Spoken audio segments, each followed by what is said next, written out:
Apparently, Riley had forgotten to block Aspen from seeing that post. Aspen's eyes darkened slightly, and any trace of emotion faded from her face. Just yesterday, Colin had borrowed Gwyneth's diamond earrings and given them to Sophie. They had already been replaced with a new gift today. Aspen had to admit that Colin's efficiency was impressive. Then again, Gwyneth was the woman he truly cherished, so it was not surprising. Aspen chuckled softly. Just as she was about to close the social media app, a new message notification popped up.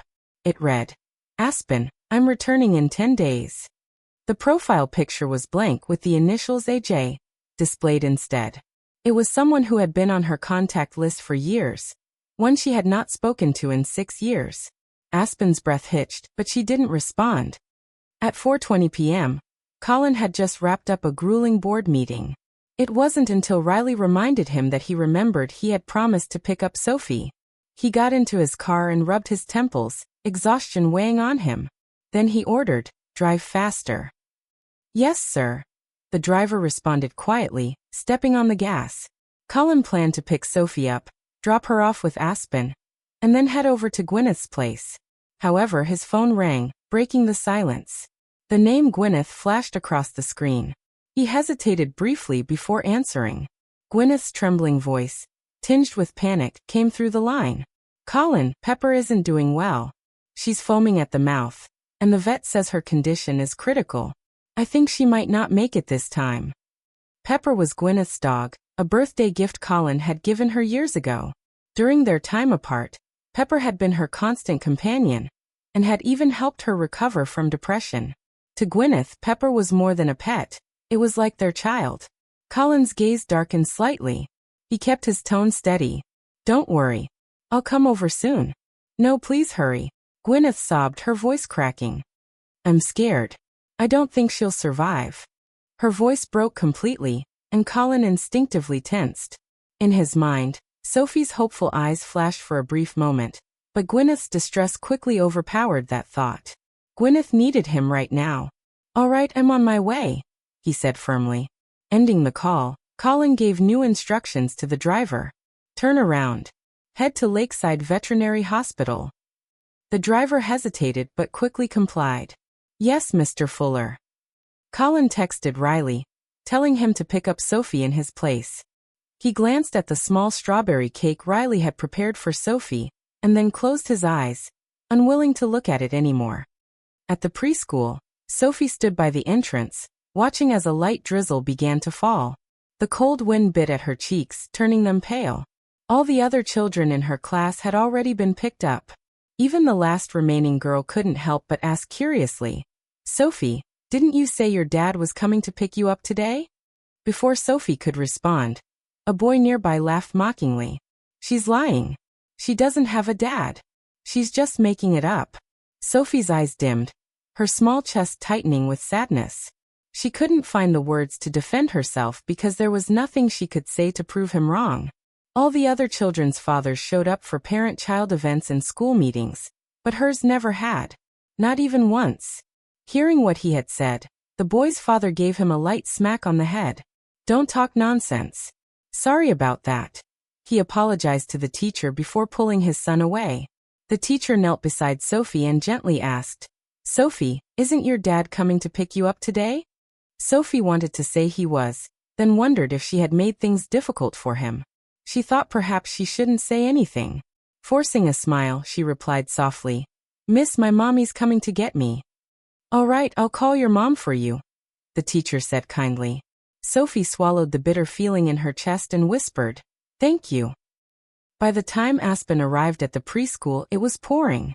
The icy wind and relentless rain stung her face, making it hard to keep her eyes open.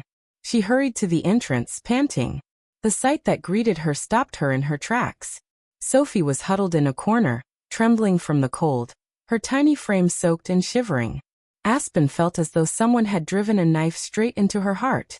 She could still hear Sophie's excited voice from that morning, proudly saying that Colin would come to pick her up. Anger and sorrow surged through her, and a metallic taste rose in her throat.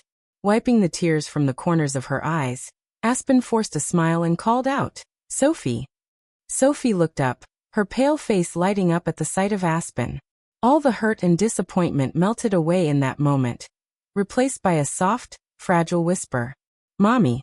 She didn't complain, nor did she say a single word about being left there. She simply called out to her mother, as gentle and obedient as ever. Aspen felt a wave of regret wash over her. If she hadn't insisted on marrying Colin, maybe Sophie would have been born into a loving family, one where she had a father who cared and a mother who wasn't burdened by sorrow. She pulled Sophie into her arms and whispered soothingly, "I'm here. Let's go home. Don't cry, sweetheart." Sophie nodded quietly as tears slipped down her face. When they got home, Sophie's frail body gave out, and she spiked a fever. Aspen touched Sophie's burning forehead, her heart aching with a dull pain. She carefully tucked Sophie into bed before stepping out of the room to answer a call from Riley. As soon as the call was connected, Riley quickly said, "I'm so sorry, Ms. Nichols. Mr. Fuller had an urgent matter today and asked me to pick up Sophie, but I got caught up with paperwork and didn't see his message in time. When I arrived at the preschool, I was told you had already picked her up." Aspen didn't want to hear any excuses. Her voice was calm, though icy. "Where did he go?" There was a moment of hesitation on Riley's end. However, Aspen pressed on. "Riley, as Mr. Fuller's wife, I believe I have the right to know where my husband is." After a tense pause, Riley finally answered. "Miss Sanders' dog got sick. She was very upset and asked Mr. Fuller to come over, so he went to be with her." Aspen's eyes remained steady, devoid of emotion. It turned out her daughter didn't even rank as high as Gwyneth's dog. It was absurd. Just then, a metallic taste filled Aspen's mouth again. "Mommy." Aspen turned and saw Sophie standing in the hallway, her small body swaying unsteadily. There was a weak but determined smile on her pale face. "Mommy, please don't be mad at Daddy," Sophie said softly. "I know he didn't mean to do it." Her voice was barely a whisper as she continued. "Daddy has a lot of important things to do. I understand." In that moment, Aspen felt her world crumble. Tears welled in her eyes, but she couldn't let them fall. Sophie coughed heavily, then took a few wobbly steps forward and wrapped her arms around Aspen. She whispered, "I just want you to be happy, Mommy." Aspen's throat tightened painfully, and her vision blurred as she fought back tears.